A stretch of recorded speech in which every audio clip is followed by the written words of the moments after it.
Hi, good day.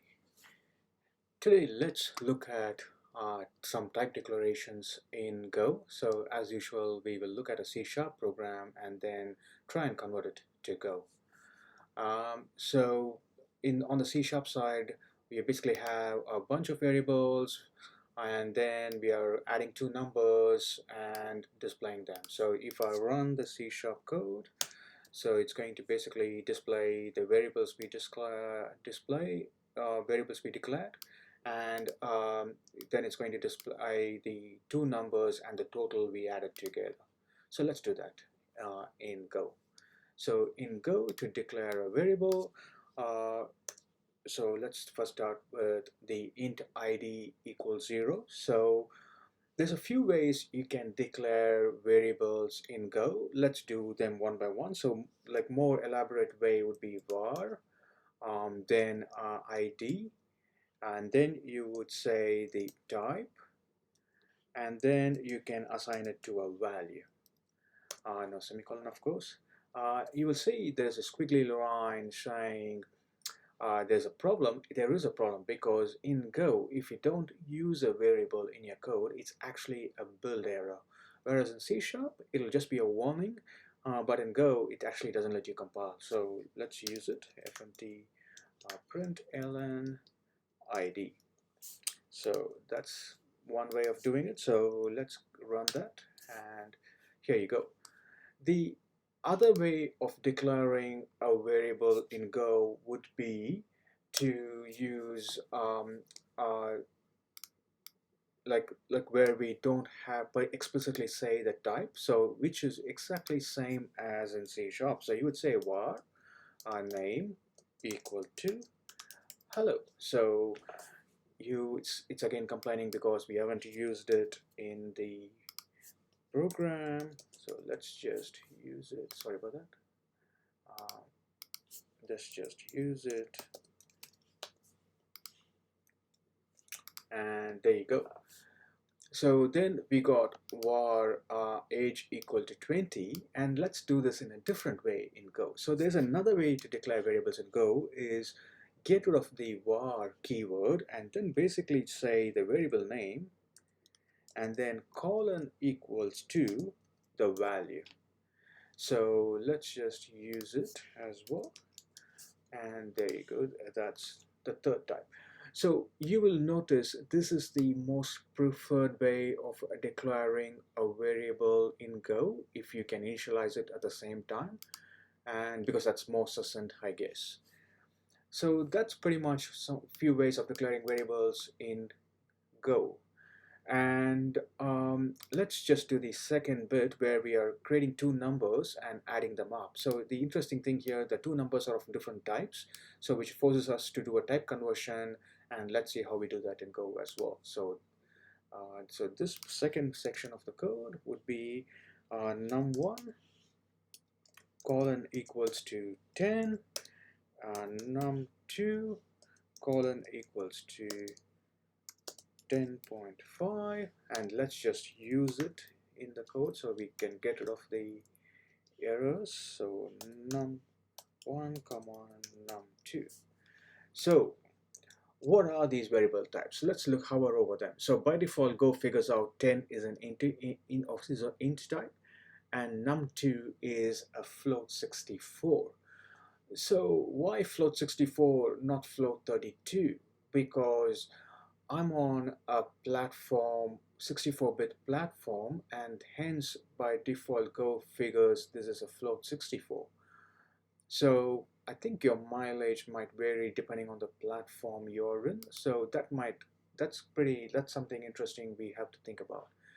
So to add those two numbers together, total equals colon equals to num1 plus num2.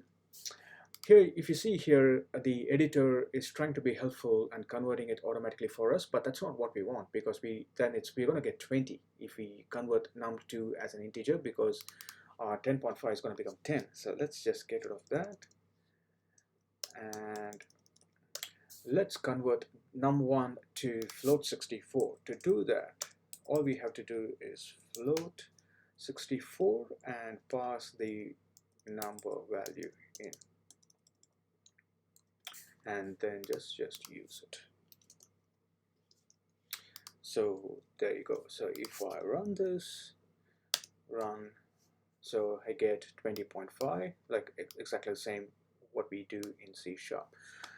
Now let's dive a bit in further and see what other types are available in Go. So let me copy some documentation I had.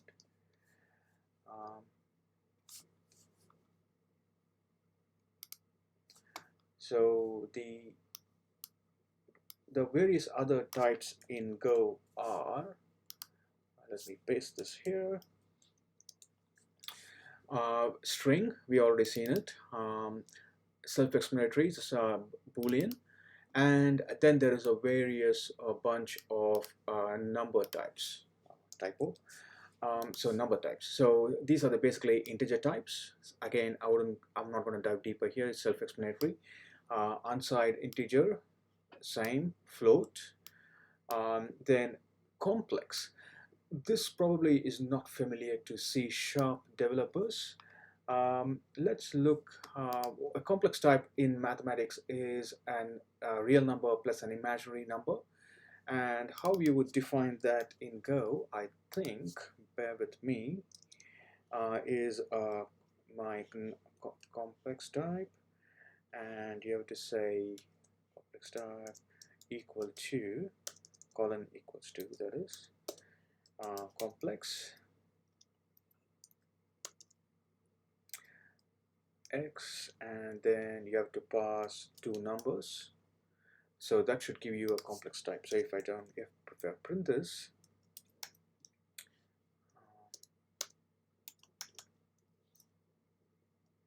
it's complaining because, why is it complaining?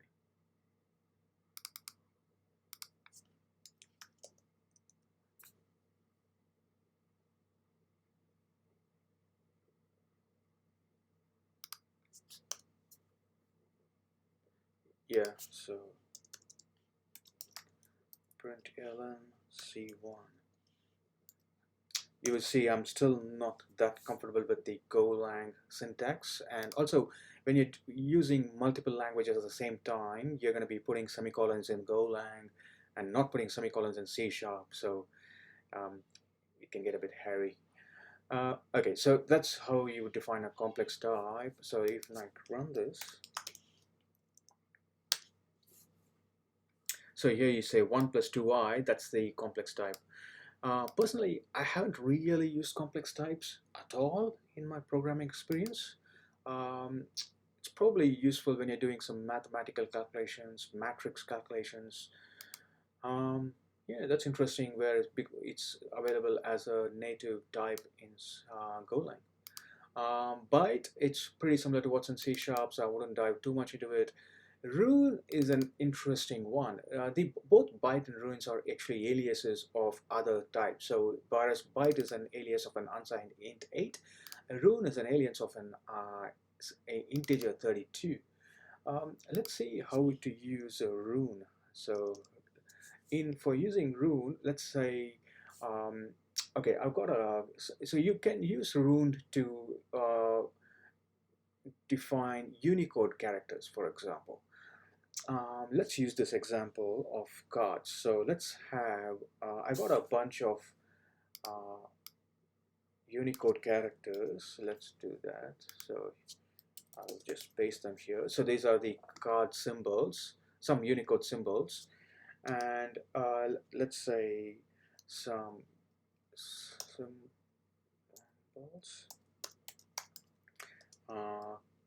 Colon equal to, and now we need to define an array. So to define an array, I use the square brackets and the type rune and then the values themselves. So I will copy the symbols from here to here, and that's pretty much it. So let's actually print it.